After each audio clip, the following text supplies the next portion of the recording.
Please be ready for dictation of transcription number 301 from Sir Kailash Chandra magazine. It is an extract from the statement made by Honorable Transport Minister. 5 seconds to go. Changes made by the Joint Select Committee in the bill as originally introduced. These changes related mainly to the development and regulation of interstate transport, period of validity of permits for operation of transport vehicles, payment of compensation to operators in case of nationalization, and some other matters. I am glad to say that the committee, realizing the need for developing and expanding transport facilities in the country, proceeded to make changes so as to produce the desired result. The committee felt that the development of interstate transport is not such as can be taken care of solely by the state governments, as was the case hitherto, and the time has come for the central government to step in and take powers to develop, coordinate, and regulate the operation of transport vehicles in respect of areas or routes common to two or more states. They accordingly endorsed the principle contained in Clause 57 for setting up a central authority for this purpose, but considered that instead of two separate authorities as proposed in the original bill, there need be only one, namely the Interstate Transport Commission, which should have powers to associate with itself representatives of the concerned state governments as and when considered necessary. This is a distinct improvement over the previous arrangement envisaged in the bill. The committee also amended Clause 52 and decided to remove the mileage restrictions for grant of public carriers permits between places connected by railways. This will give greater freedom of movement of vehicles for interstate operation.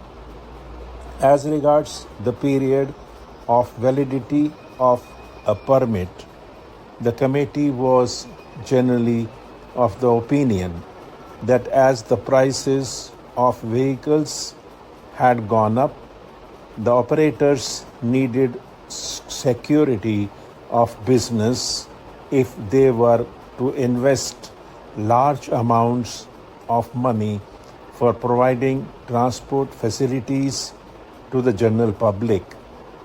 One method of ensuring this, it was thought, would be by increasing the period of validity of permits, and another by training the present provision of giving preference to applications for renewal of permits over new applications.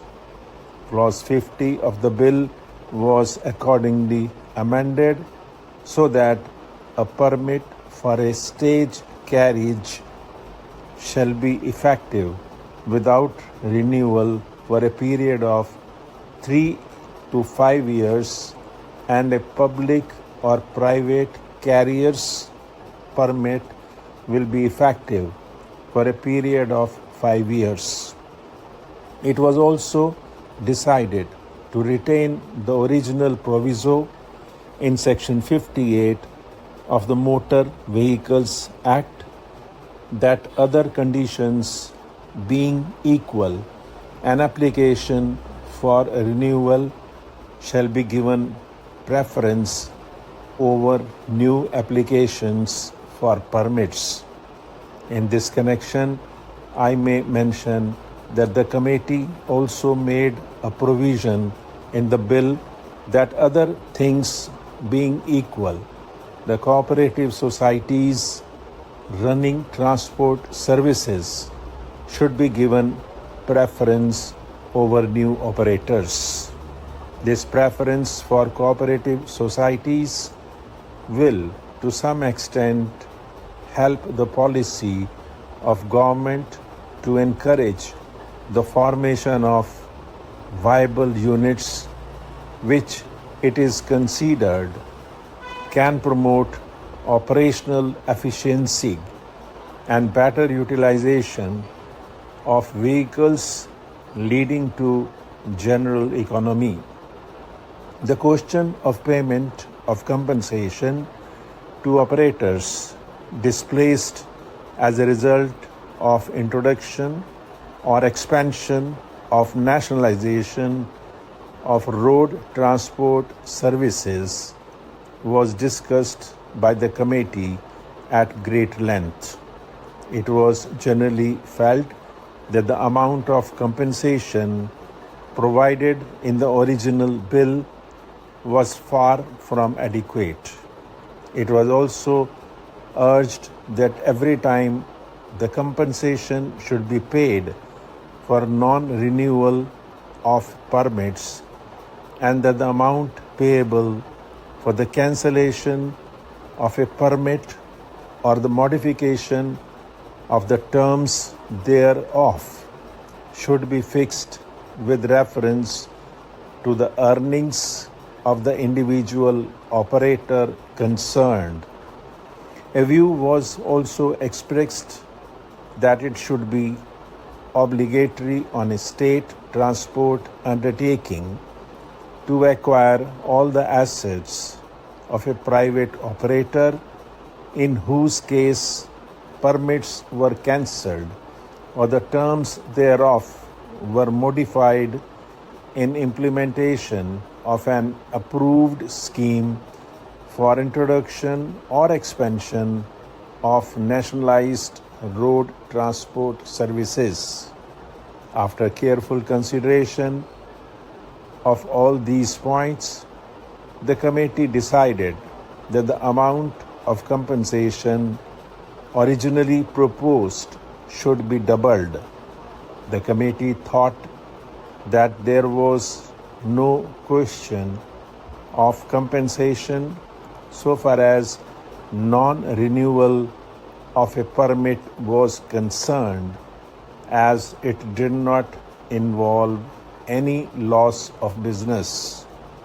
Compulsory acquisition of assets was also not favored, as it was feared that a good deal of unserviceable vehicles would be passed on to nationalized transport undertakings, and that would involve loss to the taxpayer.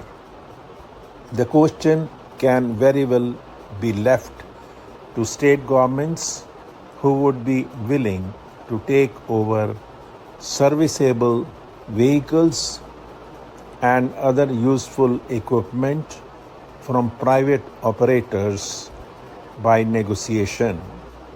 The committee also amended Clause 37 to provide for directions being issued by state governments to the state transport authorities to grant permits for alternative routes or areas to operators displaced as a result of nationalization.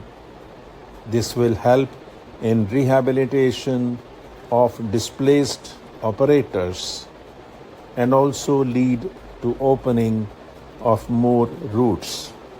Provision has also been made that the private operators should form unions and ply their vehicles more efficiently. Stop.